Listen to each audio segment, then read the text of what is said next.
मेरे पास एक मस्त प्लान है। देखो मुझे ये बात अच्छे से पता है कि तुमने दुनिया भर की टिप्स एंड ट्रिक देख रखी है और मैं भी क्या तुम्हें बेवकूफों की तरह टिप्स एंड ट्रिक्स बता रहा हूँ। पर मैं तुम्हें कुछ ऐसी टिप्स एंड ट्रिक बताऊंगा जो तुम्हें अभी तक किसी ने नहीं बताई होगी, और जिस तरीके से बताएंगे वो थोड़ा लॉजिक और सेंस वाली होगी। और अगर तुमने इस वीडियो को अंतिम तक देख लिया तो कभी जिंदगी में तुम गन स्किन नहीं खरीदोगे। और इस वीडियो को वो लोग एकदम स्किप कर दो जो लोग सिर्फ फन के लिए गेम को खेलते हैं, और खासकर वो लोग जो दिन भर 1 वर्सेस 1 खेलते हैं, वो भी अनलिमिटेड ग्लू वॉल लगा के।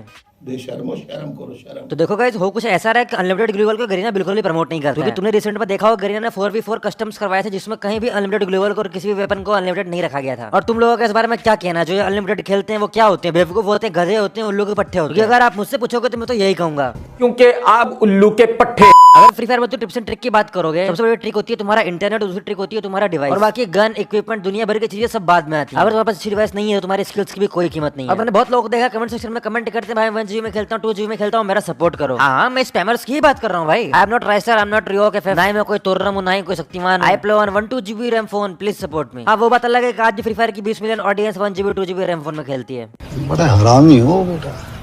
तुम सब जानते हो, देखो एफएफसी चल रहा था अभी, वो बात अलग है, फ्री फायर पार्टनर प्रोग्राम वाले अपने बरमूडा में कब्जा करने में लगे हुए थे। नहीं, एक बात मेरे को बिल्कुल समझ में नहीं आती है, जो इंपॉर्टेंट टूर्नामेंट होते हैं लाइक एफएफसीएस है, उस टाइप के टूर्नामेंट को कोई कवर नहीं करता, उसके बारे में कोई बात ही नहीं करता है। पर जैसे कोई इनके सामने 2 बोटी फेंकता है, ये लोग पहुंच जाते हैं बरमूडा पे कब्जा करने। फिर लोग बोलते हैं गरीना के जो ऑफिशियल टूर्नामेंट है उनमें रीच क्यों कम है। और फिर एट द एंड होता क्या, टूर्नामेंट पे रीच बढ़ाने के लिए गिवअवे का नंगा नाच किया जाता है। इतने व्यूज टारगेट पे तुमको इतनी सब्सिडी दी जाएगी, इतना तुम अगर व्यूज लाइक लाओगे तुमको इतना फाना ढिमका दिया जाएगा। चलो गाइस, अब मुद्दे पे आते हैं। अब जो लोग मेरी वीडियो बांग्लादेश से देखते हैं उनको एक बात पता होगी कि आपके बांग्लादेश वाले टूर्नामेंट में गन स्किन को हटा दिया गया था, मतलब वहां पर जो एट्रीब्यूट्स होंगे गन के वो आपके बंद हो जाएंगे, स्किन दिखेगी आपकी पर से पावर बिल्कुल नहीं होगी। और सेम वही चीज एफएफसी में की गई थी, पर एक ऐसी मिस्टेक है जो आप में से बहुत सारे लोग कर रहे थे, मतलब बहुत ज्यादा लोगों को मैंने करते हुए देखा था, जो कि नहीं करनी चाहिए थी। देखो अभी के टाइम में बैटल रॉयल गेम में, किसी भी बैटल रॉयल गेम में शॉर्ट रेंज बहुत मायने रखता है, और आप में से 70% लोगों को मैंने देखा कि आप लोग MP40 चला रहे हो शॉर्ट रेंज में, वो भी बिना स्किन वाले। आपको पता है लेवल 3 के वेस्ट पे, लेवल 4 के वेस्ट पे कितना डैमेज देती है MP40? नहीं पता होगा। अगर आप मेरी बात मानो और अपने दिमाग का थोड़ा सा उपयोग करोगे, सदुपयोग करोगे, तो आप जरा सोच के देखो कि MP40 चलाना क्या वर्थ है? क्या MP40 से कोई फायदा मिल रहा है? तुमको कुछ भी फायदा नहीं मिलेगा। तो अगर आप मुझसे पूछोगे कि MP40 की जगह तुमको क्या यूज करना चाहिए, तो मैं तुमको सजेस्ट करूंगा MP5 यूज करा करो। तुमने से बहुत सारे लोग देखा मैंने, तुम लोग MP5 को प्रीफर नहीं करते हो, पर अगर आप मेरी मानोगे तो MP40 से 100 टाइम बेटर है MP5। सपोज अगर आपको गेम में MP5 की अटैचमेंट मिल गई ना, तो भाई फिर तो मजा ही आ जाएगा। पर अगर आप इससे भी नेक्स्ट लेवल चीज की बात करोगे जो इससे बढ़िया होती है, तो मैं तो यही कहूंगा भाई कि तुम लोग MP40 चलाना बंद कर दो। शॉर्ट रेंज में SMG का यूज करने के बजाय अगर तुम शॉटगन का यूज करोगे ज्यादा अच्छा रहेगा। देखो ये बात तुम भी समझते हो, मैं भी समझता हूँ, हर एक बच्चा समझता है कि देखो डबल बैरल जो होती है उसमें कोई भी स्किन की जरूरत नहीं पड़ती है, क्योंकि डबल बैरल का जो डैमेज होता है अपने आप में बहुत ज्यादा होता है, बहुत ही ज्यादा डैमेज होता है। और अगर आप शॉर्ट रेंज में डबल बैरल चला ले और अगर आप एनिमी के बहुत पास हो, सिर्फ 2 गोली चाहिए आपको, भले वो 4 की वेस्ट पहने, भले 10 की वेस्ट पहने। और हाँ देखो, ये बिल्कुल भी जरूरी नहीं है कि तुम्हारा एक गन पे हाथ सेट हो गया तो तुम दूसरी यूज नहीं करोगे, दोनों का आदत डालना सीखो। मैंने बहुत लोगों को देखा है कि अगर उनको MP40 चलानी आती है तो सिर्फ MP40 पे रुके रहते हैं, उससे आगे कभी कुछ एक्सपेरिमेंट करते ही नहीं। जब भी अगर आप देखोगे लास्ट रिंग होता है, क्लोज कॉम्बैट जितने फाइट्स होंगे उसमें तुम देखना शॉटगन वाले का पलड़ा हमेशा भारी रहता है। और अगर आपको ऐसा लगता है कि मेरी बात में थोड़ी सी कुछ गलतियां हैं या कुछ कमियां, तो सुधार सकते हो, कोई दिक्कत नहीं है। पर हाँ, जो मैं एग्जांपल अभी देने वाला हूँ उसके बाद तुमको पूरा कंफर्म हो जाएगा कि इसमें कोई गलती नहीं। ज्यादा पहले की बात नहीं, अभी कुछ दिन पहले की बात है, 2 या 3 महीना हुआ होगा, एशियन इन्विटेशनल हुआ था, उसमें आपने देखा था बाहर की टीमें खेलने आई थी। पर क्या आपने कभी उनका गेमिंग सेंस देखा, वो लोग कैसे खेल रहे थे और क्या चीजें प्रीफर कर रहे थे? वहां पर MP40 यूजर बहुत कम थे, मैक्सिमम यूजर थे शॉटगन वाले। तो देखो लॉन्डो, अभी भी समय है, बहुत ज्यादा समय तुम्हारे पास, बहुत समय पड़ा है फ्री फायर में, इस स्पोर्ट्स से बहुत सारा समय पड़ा तुम्हारे पास। एटलीस्ट एक बार ट्राई जरूर देना डबल बैरल को, एक बार थोड़ा सा ट्राई देके देखो, क्या पता डबल बैरल तुम्हारी किस्मत बन जाए, क्योंकि क्लोज कॉम्बैट में कभी भी कोई भी डबल बैरल का सामना नहीं कर सकता, कितना भी आप जोर लगाओ, डबल बैरल ही होती है। और कोरोना के आने के बाद से डबल बैरल की इंपॉर्टेंस कितनी बढ़ गई है वो सिर्फ मैं ही समझ सकता हूँ, जो लोग यूज करते हैं वही जानते हैं। और बाकी गन की अगर आप बात करोगे, आप बोलोगे P90 ऐसी है वैसी, भाई P90 यूज करने से कोई मतलब नहीं है, वो भी बिना स्किन के कुछ भी नहीं है। और अभी के टाइम में अगर आप बेस्ट मानोगे तो MP5 और डबल बैरल, बस, और कुछ भी नहीं। मजा आया, और मैं ये जो मजा है हिंदुस्तान के हर व्यक्ति को देना चाहता हूँ। देखो लॉन्ग रेंज जो है शुरू से प्लेयर्स का सिर दर्द रहा है, बहुत सारे प्लेयर कंफ्यूज रहते हैं कौन सी गन चूज करें कौन सी ना करें। नॉर्मल गेम्स में आप लोगों को आदत लग चुकी है स्कार चलाने की, AK चलाने की। आपको रियलिटी बताऊं, टूर्नामेंट्स में इनकी कोई वैल्यू नहीं। अगर ये गन हमको मिल भी जाती है ना तो उनको कोई उठाता नहीं है, इनकी इतनी बुरी हालत हो रखी है। पर हाँ, अगर इनकी स्किन मिल जाती है तो हर कोई यूज करता है, बिना स्किन के कोई भी इनको पसंद नहीं करता है उसका। तो कॉम्पिटिटिव में अगर आप मुझसे पूछोगे तो असल्ट राइफल जो AR गन होती है उनकी क्या वैल्यू होती है और उसमें क्या क्या यूज करना चाहिए, मैं अब तुमको ये बताऊंगा। पर हाँ, अगर तुम मुझसे पूछोगे भाई रैपिड फायर असल्ट राइफल में हम क्या यूज करें, रैपिड फायर का मतलब जैसे कि आपकी AR गन्स में हो गई, आपकी स्कार हो गई, आपकी AK हो गई, ये रैपिड फायर में। तो मैं तुम्हें यही एडवाइस दूंगा कि एक बार जरा ऑग जरूर यूज करके देखना। ऑग थोड़ी सी बढ़िया चलती है, AUG जिसको बोलते हो आप लोग, बहुत बढ़िया चलती है, बिना स्किन में बहुत तगड़ी चलती है। और as compare to AK, scar और इनसे तो कई गुना बढ़िया है अपनी ऑग। पर मैंने देखा है आजकल की ऑडियंस ड्रैग के ऊपर एकदम बहुत ज्यादा ही वो हो गई है, भाई ड्रैग नहीं आता उनको तो हम नूब है। ऐसा नहीं होता है। अगर तुम ये सोच देते हो कि तुम्हारे पास ड्रैग नहीं, तुम्हारे अच्छे डिवाइस नहीं और तुम गिव अप कर देते हो, तुमसे बड़ा बेवकूफ कोई नहीं। मैं यहाँ पे कंपेयर नहीं करूंगा कौन सी गन बेस्ट होती है और कौन सी बेटर होती है, कौन सी ठीक ठाक होती है, पर मैं तुमको एक बहुत अच्छा आइडिया दूंगा। तुम में से मैक्सिमम लोगों ने M14 गन का नाम सुना ही होगा। M14 आपने चलाई होगी और आपको पता है कि बिना स्किन और स्किन दोनों में ये बढ़िया चलती है। पर अब जो बताने वाला वो तुम्हारे बहुत काम का और उसको ध्यान से सुनना और अपने दोस्तों में भी शेयर कर देना, क्योंकि M14 को चलाने का असली तरीका यहाँ पे किसी को नहीं पता। क्योंकि क्या होता है, कभी कभी आपको रेज कोर नहीं मिलता है और जब आपको रेज कोर नहीं मिलता है आप M14 उठाते ही नहीं हो। पता है क्यों? क्योंकि आप सोचते हो कि यार M14 ठक ठक करके चलती है, बहुत बेकार होती है, ये वो बहुत आपकी मेंटेलिटी बड़ी सी अजीब से हो चुकी है। क्योंकि असल राइफल चलाते चलाते आप एक तरह से बार बार टैप करना पसंद करते ही नहीं हो। आजकल आपका ये जो है टैप पे एक बार दबा दिया फायर बटन पे और वो गोलियां निकलती रहे, ऐसा नहीं होता। अब देखो तुम में से 80% लोग ऐसे होंगे जो 2 फिंगर खेलते हैं। तुमको बहुत निजा टेक्निक बताता हूँ। जो तुम्हारा स्कोप होता है ना, उसको लेफ्ट में रख लो, फायर बटन को राइट में रख लो। और ये ट्रिक वो लोग यूज करते थे जो लोग पहले फार्मस चलाया करते थे। अब वहां पर अगर तुम M14 चला रहे हो बिना रेज कोर के भी, तो भी तुम्हारी M14 इतनी फास्ट चलेगी ना, जिसको कोई लिमिट नहीं है। M14 की गोलियां मिस नहीं होंगी बिकॉज डिफॉल्ट तो है ही तुम्हारा। तो इसलिए बोलता हूँ भाई M14 को इस तरीके से अगर तुम चलाते हो तो बहुत बेस्ट होगी। पर आज के टाइम में मैं देख रहा हूँ लोग जूम आउट चलाना बंद कर दिए, वो चलाते हैं ड्रैग और उसमें पढ़ते ही नहीं है। ड्रैग उनके पढ़ते ही नहीं, मुश्किल से 100 में से 1 पढ़ता है गलती से। और जिनका 100 में से 100 पढ़ता है वो 80% में नहीं आते, वो 20% में आते हैं, वो महंगी डिवाइस वाले बंदे हैं। तो अगर तुम ये वाली निजा टेक्निक अपनाते हो कि भाई तुम अगर जो तुम्हारा कस्टम मोड स्टेप थोड़ा सा रखते हो जिसमें लेफ्ट राइट तुम्हारा एक प्रॉपर सही जगह, फिर तुम चाहो तो फायर बटन को अपने लेफ्ट में रख लो और स्कोप को राइट में रहने दो। ऐसा कुछ सीक्वेंस बैठा लो। और देखो यार प्रैक्टिस करनी पड़ेगी। अगर तुम प्रैक्टिस नहीं करोगे तुम कद्दू भी कुछ नहीं चला सकते। पर इतना बता रहा हूँ, जैसे M14 मैं चलाता हूँ ना, वैसे तुम अगर तुम मुझको चलाते हुए देख लोगे, स्पेक्टेट कर लोगे मुझे, तो तुम्हारे मुंह से एक ही आवाज निकलेगी कि स्काईलोड हैक यूज कर रहा है। ऐसे चलती है M14 मेरी।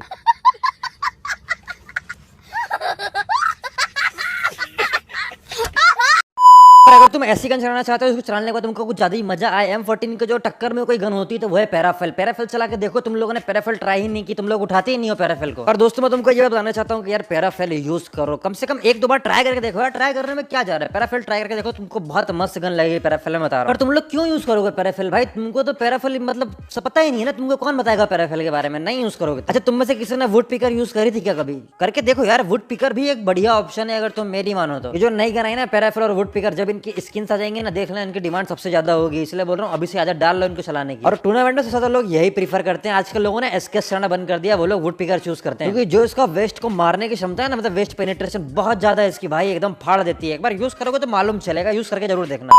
देखो ये बात 100% लिख के दे सकता हूँ कि तुम में से बहुत सारे बंदे ऐसे होंगे जो ड्रॉप का यूज करते हैं, नहीं ड्रॉप लूटते होंगे नहीं ड्रॉप लेके आते होंगे। और तुमको बता दूं कि भाई देखो, जो एक गन होती है जिसका नाम होता है ड्रैगनोव, वो SVD के नाम से नहीं आती है आजकल, उससे बेस्ट गन नहीं होती है कोई भी। अगर तुम्हारे चारों प्लेयर के पास ड्रैगनोव है तो इतना कह रहा हूं मैं कि सामने वाला बंदा, भाई सामने वाली अगर कोई टीम है तुम्हारे तो वो रो देगी भाई, कितनी ग्लूवल लगाएगी। वही बोलता हूँ आज के समय में ड्रैगनोव इतना ज्यादा मैटर करती है ना, और अपडेट के बाद से ड्रैगनोव की ये कंडीशन हो गई कि मतलब भाई क्या ही बोलूं, ड्रैगनोव की तारीफ करूं उतनी तारीफ कम है। और मैं आपको यही बोलूंगा कि भाई देखो, अगर तुम्हारे पास कोई ऑप्शन नहीं है गन्स का, तुमको समझ में नहीं आ रहा है कौन सी गन यूज करें कौन सी ना करें, क्योंकि आधी पब्लिक कंफ्यूज रहती है यार कि कौन सी गन हमको यूज करना है। क्योंकि मैक्सिमम यूट्यूबर्स की तरफ से हाइप ऐसी क्रिएट की जाती है कि यार जो फलानी गन आई है, इवोस गन आई है, ये पहलवान है, ये तुर्रम, ऐसा कुछ नहीं है भाई, सब मोह माया है। गरीना यूट्यूबर्स को गन्स देता है ताकि वो लोग हाइप क्रिएट करें और लोग ज्यादा खरीदें, पर तुमको रियलिटी नहीं पता है कि ओरिजिनल जो होता है ना, मेन मायने में असली वैल्यू रखने वाली गन्स कौन सी वो तुमको नहीं पता है। इसलिए बोलता हूँ कभी तुम ड्रैगनोव की तरफ शिफ्ट होकर देखो। ड्रैगनोव जो SVD गन है बहुत तगड़ी गन है। अगर तुमको चाहिए भाई तुम स्किन मत खरीदो, कुछ मत लो, सिर्फ ड्रैगनोव पे फोकस कर लोगे ना, तुम्हारा काम बन जाएगा। क्योंकि ड्रैगनोव ऐसी है 60 से कम डैमेज देगी नहीं, 60, 70, 80 ऐसा डैमेज देती है, कोई कभी 100 का डैमेज दे देती है। तो भाई ड्रैगनोव का कोई तोड़ नहीं है। और अगर आपके 4 प्लेयर के पास ड्रैगनोव हो, चारों प्लेयर मिलकर किसी 2 बंदों को टारगेट करके मार रहे हैं, समझ लो वो दोनों का भगवान भी नहीं बचा सकते। आप खुद सोचो ना, एक इंसान कितना ग्लूवल लगाएगा, कितना ग्लूवल लगा लेगा, चलो 2 ग्लूवल लगा लेगा, 4 लगा लेगा, 6 लगा लेगा, पर ड्रैगनोव का जो डैमेज है ना भाई, ड्रैगनोव के आगे कोई ग्लूवल नहीं चलती है। और अगर तुम बोलते हो ना पे टू विन है ये गेम, तो भाई टूर्नामेंट में पे टू विन नहीं चलता। टूर्नामेंट में पैसा देके आप नहीं जीत सकते। टूर्नामेंट में अगर आपको पैसा देके जीतना है तो आप पेट ले सकते हो, कैरेक्टर ले सकते हो, पर यार गन्स के मामले में तो नहीं बोलूंगा मैं। हाँ पे टू विन तो है पर उतना भी नहीं। देखो कड़वा सच है, पर ये बात रियलिटी है कि आज नहीं तो कल आपके कैरेक्टर और आपके साथ में पेट, इनकी एबिलिटी हटा दी जाएगी टूर्नामेंट से। और ये चीज होने की अभी चांसेस कम है, पर हाँ ये चीजें हो सकती हैं, इसके बारे में बात चल रही है कहीं ना कहीं। तो मैं तुमको कहूंगा कि भाई अभी से आदत डाल डाल लो, जितना तुम ऑर्गेनिक खेलोगे उतना फायदे में रहोगे, क्योंकि गेम एक नए लेवल पे जा रही है और एक अलग लेवल चूज कर रही है। देखो ग्लिच बग्स और हैकर ये हर रीजन की परेशानी है, सिर्फ इंडिया रीजन में ऐसा नहीं है कि सिर्फ यहाँ पर ही है, सब जगह है भाई। और ये तो कुछ भी नहीं है, आप कभी ब्राजील रीजन में आके खेल के देखो, मालूम पड़ेगा। 4 दिन से ब्राजील रीजन में खेल रहा हूँ, हर दूसरे मैच में हैकर मेरे को पेल के जा रहा है। मेरे को समझ में नहीं आ रहा है मैं यहाँ क्यों आया हूँ भाई, मैं क्या हैकर से मरने आया हूँ यहाँ पे। फिर वापस से मैंने अपना बोरिया बिस्तर पैक करके वापस इंडिया रीजन में आ गया। मैंने समझ गया कि भाई मेरी औकात नहीं है यहाँ पे खेलने की। और जो मैं टिप्स एंड ट्रिक तुमको बता रहा हूँ ना, ये तुमको ब्राजील के बंदे नहीं बताएंगे जिनके तुम गेम प्ले देख के प्रो बनते हो भाई, क्योंकि वो मुझसे नहीं बोलेंगे और तुम ये वीडियो देख के क्या समझ जाओगे। तुमसे मैं यही कहूंगा कि इंडिया के जो यूट्यूबर से भले 1000 सब्सक्राइबर वाला हो, 500 वाला हो, अरे कोई भी हो, हिंदी में बोल रहा है, तुम्हारी प्रॉपर लैंग्वेज में बोल रहा है, उसको देखो, थोड़ा फायदे का रहेगा। तुमने मुझे देखना चालू किया तो मैंने तुम्हें एमएट2बी की इंपॉर्टेंस बताई और अभी तुम लोग एमएट2बी यूज कर रहे हो। तुम में से देख रहा हो बहुत सारे बंदे एमएट2बी चला रहे हैं आजकल। तुम्हारे अंदर आज से पहले एमएट2बी का इतना क्रेज नहीं था, तुम्हारे अंदर क्रेज डाला मैंने, क्योंकि मुझे पता है कि ऑडियंस को समझाना है, तुमको एग्जांपल देना पड़ता है कि देखो यहाँ पर ये लोग ऐसा करके इतना बेटर कर रहे हैं तो तुम क्यों नहीं कर सकते हो। तुम्हारे पास भी गन है, तुम्हारे पास भी फोन है, सब कुछ तुम्हारे पास 2 हाथ है भाई, तो फिर क्यों नहीं कर सकते हो तुम। तो भाई यहीं तक था प्रवचन आज का, पर अगर फिर भी तुमको ज्यादा ओवर स्मार्ट बनना, तुमको एकदम भगवान बनना, एकदम प्रो लेजेंड, तो तुम ड्रैगनोव को भी छोड़ के डबल एमएट2बी या फिर 1 एमएट2बी और साथ में एक MP5 ऐसा कुछ कॉम्बिनेशन बना लोगे ना भाई, तो तुम तो भाई फिर छोड़ दो, तुम फिर सामने वाला ग्लू वॉल लगाए, वो कुछ भी लगाए, फर्क नहीं पड़ता। और देखो गेम अभी इस लेवल पर पहुंच गई ना कि तुमको एक्सपेरिमेंट करने पड़ेंगे, तुमको पुरानी चीजों से थोड़ा उठ के सोचना पड़ेगा, तुमको अपने आप को डेवलप करना पड़ेगा। और एग्जांपल के लिए तुम मेरी ले लो, मैं पहले अब तक खेलता ही नहीं था, पर अभी मैं दिन भर खेल रहा हूँ, अपने गेम प्ले को सुधार रहा हूँ दिन पे दिन। मेरे साथ जो खेलते हैं वो खुद बोलते हैं, मैं पहले गेम को 3 दिन में 1 दिन खेलता था, पर अब ऐसा आ गया कि दिन में कम से कम 5 घंटा गेम को खेलता हूँ। रात को सोऊंगा नहीं चलेगा, पर गेम खेल के अपने स्किल्स को मेंटेन रखना जरूरी पड़ गया मेरे लिए। तो मैंने बहुत सारे यूट्यूबर्स को देखा जिनके पास ऑडियंस आ चुकी है, पर उन्होंने अभी तक अपनी गेम प्ले को नहीं सुधारा। चलो शर्म करो, भगवान से डरो। गोल्ड पे रह के सोलो वर्सेस स्क्वाड कौन डालता है? देखो मेरे पास अभी बहुत टाइम है, मैं भी अपनी गेम प्ले सुधार रहा हूँ, तुम लोग भी अपनी गेम प्ले सुधारो, क्योंकि गेम प्ले पे अगर तुमने फोकस नहीं किया तो तुम्हारे पास कुछ नहीं रहेगा। और अगर आपने इस गेम में 2-3 साल समय बताया है और आपकी गेम प्ले अच्छी नहीं है तो फिर मतलब क्या रहेगा, बताओ आप, क्या मतलब रहेगा ऐसी मेहनत का। और हाँ, एमएट2बी का कोई कंपैरिजन नहीं है, ईस्ट और वेस्ट, एमएट2बी इज बेस्ट। चलाओ, सीखो, मजे लो। बाकी अगर आप टूर्नामेंट खेलना चाहते हो, किसी का भी मन कर रहा है कि टूर्नामेंट खेलना, उसको सोलो डियो स्क्वाड जो भी मन कर रहा है, तो डिस्क्रिप्शन में तुमको गेम टीवी की लिंक मिल जाएगी, जाओ डाउनलोड कर लो, वहां मेरी गिल्ड ज्वाइन कर लेना। गेम टीवी डाउनलोड करने का वापस से आना, डिस्क्रिप्शन में दी हुई लिंक पे वापस से क्लिक कर देना, मेरी गिल्ड में तुम डायरेक्ट पहुंच जाओगे, वहां जाकर मेरी गिल्ड ज्वाइन कर देना, वहां पे टूर्नामेंट होते हैं और वहां जाकर तुम इजीली खेल पाओगे। और अगर तुमको पासवर्ड चाहिए तो पासवर्ड के लिए तुमको डिस्कॉर्ड ज्वाइन करना पड़ेगा, तो डिस्कॉर्ड जरूर ज्वाइन कर लेना। तुम डिस्कॉर्ड ज्वाइन करते ही नहीं, फिर बोलते हो यार हमको पासवर्ड नहीं मिला, ऐसा मत क्या करो यार, बहुत बुरा लगता है। खत्म, bye bye, tata, good bye, गया।